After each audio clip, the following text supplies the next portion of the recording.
मित्रांनो, big boss Marathi season 5 मध्ये नवीन गोंधळ झाला आहे. बीबी करन्सी आर्याची चोरीला गेली आहे. आता बीबी करन्सी कोणी चोरली असेल, ती बीबी करन्सी आर्याला परत भेटेल की नाही ते बघणार आहोत या व्हिडिओमध्ये. नमस्कार मित्रांनो, स्वागत आहे तुमचं आपल्या DC चर्चावरती. व्हिडिओ सुरू करण्या अगोदर आवाहन करते की व्हिडिओला लाईक करा, चॅनलला सबस्क्राईब नक्की करा.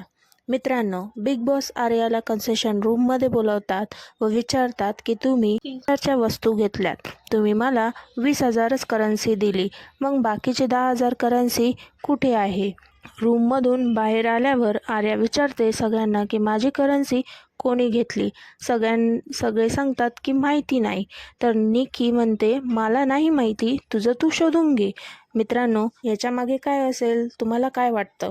मित्रांनो, आर्याची बीबी करन्सी निकीने घेतली असेल का, की जान्हवीने लपवली असेल, की याच्या मागे सगळ्यांच्या मागे अरबाजचा हात आहे? बघूया आजच्या एपिसोडमध्ये. आम्हाला कमेंट बॉक्समध्ये नक्की सांगा.